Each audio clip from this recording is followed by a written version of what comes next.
Spray and Pray here. We're going to be playing some Battlefield 3 today. I want to take this episode to talk about Aftermath and my impression of it based on both the other DLCs, as well as talk about Endgame and what it will bring.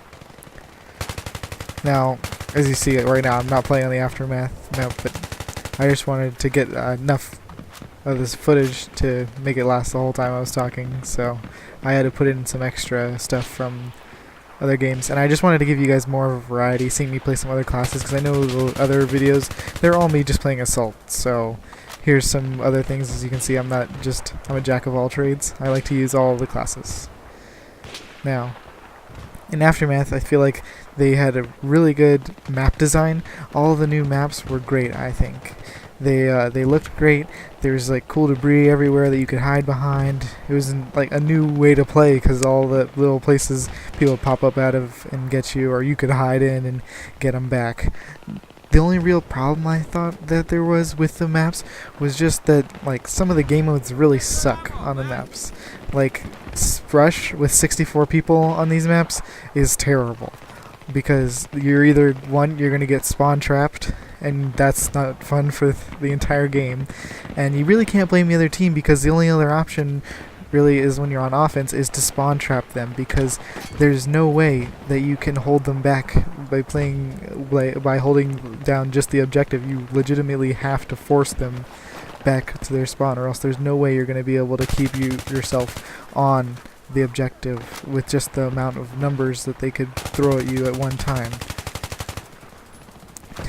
And then in the conquest maps, I always find myself getting killed by roof campers, and I know that the helicopters are really supposed to be taking care of those, but usually they're too busy fighting themselves. The other team's helicopter is always...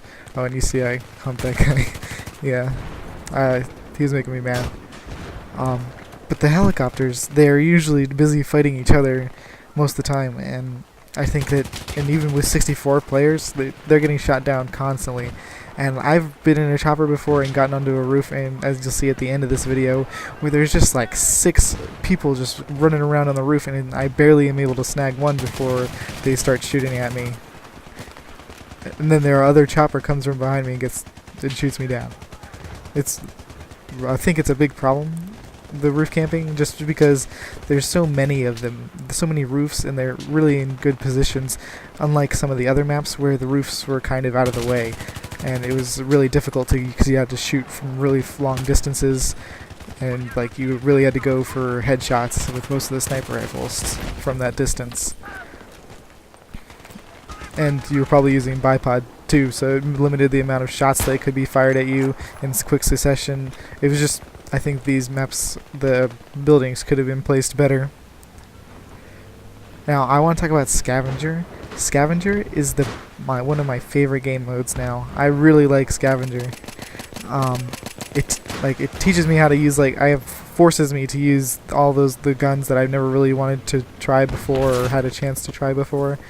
And it really teaches you how to use the pistol, because you got to use that thing all the time. You're never gonna be able to run around and pick up sometimes you're gonna run out of ammo, and you're gonna have to use your pistol to take some people down.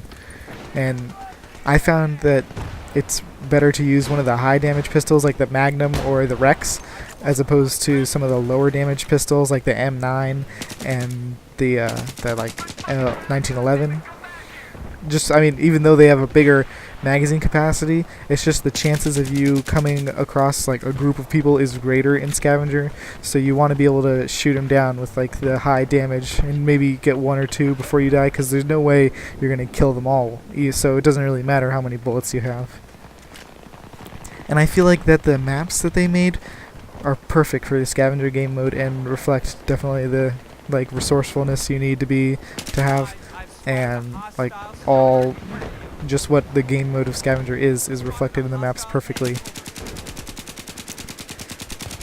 Alright, so that's about what I want to say about Aftermath, and if you guys agree with me or disagree, I think could you let me know in the comments. And if you guys, I really would like to know which one you think is better, the Rex or the Magnum. So yeah. Now I'm going to talk about Endgame. And if you guys haven't seen the Endgame trailer, like, it's on YouTube. You can easily find it. I don't want to post it or anything because I don't know if it's like premium or not. You know, I don't want to get in trouble. Um, but it's really cool. They have like all these this gameplay with like motorbikes, and it like those just look cool. Like, they have some really like dramatic pictures of you like in the new game mode Capture the Flag, which is the one they're introducing, where you're just riding along and you're trying to save the flag carrier. He's like running from a helicopter's right behind him. It's ridiculous. And so the new game mode Capture the Flag, I think Capture the Flag will be a welcome addition to Battlefield 3, especially after how I feel like they did the Close Quarters DLC, because that was pretty good, I think, and Capture the Flag is, in my mind, a Close Quarters type deal, so I think that it'll do very well. And of course the Battlefield 3, you know, it's more long-range engagements as opposed to games like Call of Duty, which is where Capture the Flag is more likely to be seen. So I'm interested to see how perhaps a longer-range style of play will come into effect for a Capture the Flag type game. Because I mean, I remember playing like Capture the Flag with my friends outside, and we'd like, it would be awesome, and you have to like chase them and tag them. So like bringing Capture the Flag into a game like this, I think, is a perfect idea. I hope they have big maps for it and everything. And also, I've heard rumors that there's going to be like a jungle map or something, and I was wondering, like, I guess it'd be close to that one of the maps in the vanilla where it's just like you got that foresty, plainy map with the aircraft.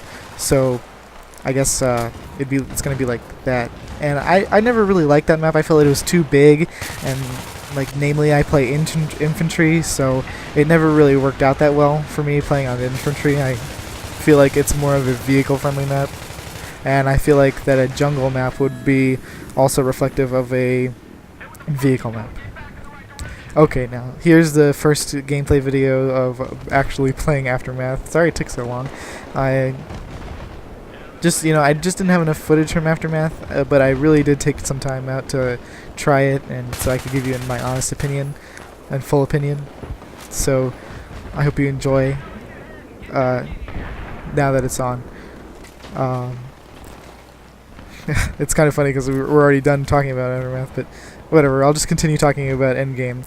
And I was wondering if they're probably gonna have aircraft in Endgame, like jet maps, and so we're probably looking at large type maps where infantry is gonna be sort of outclassed by vehicles and what the vehicles are doing. And I'm kind of disappointed in that because I certainly prefer to play as infantry. The vehicles never really were my thing. I'm naturally a Call of Duty player, and so vehicles obviously not part of Call of Duty, not a part of what I'm good at so far. But I think maybe if I do some more practice, maybe I'll even take out some time now before Endgame and get a good feel for the vehicles before it comes out. There's definitely going to be some big maps because none of the like past DLCs, Close Quarters, this DLC have jets. I don't think I've played a map where they have jets. If I'm wrong, please correct me in the comments or something. But I would not see them like having the jets in there and not including them at all in the DLC. So we're definitely looking at that. So yeah, I think it's going to be a good DLC. I'm optimistic about Endgame.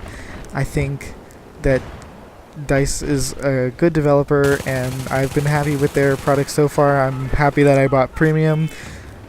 It was definitely worth it, and definitely worth the money. I think I've got my fair share of enjoyment out of those $50, especially since it's way cheaper than buying all of the stuff individually. The only thing, I hope that I don't know if this is actually happening or not, but I hope that there's new guns, because, you know, that's one of the coolest things I think about games is being able to pick your own gun and stuff. And I'd always like to see a wider selection. Alright, now, this is the last clip of the video, and it's just me doing that chopper kill I was talking about with the million zillion roof campers up there. And I hope you enjoyed the video. I would like you to comment and subscribe. That'd be great. And I want you to have a nice day. Thanks for watching.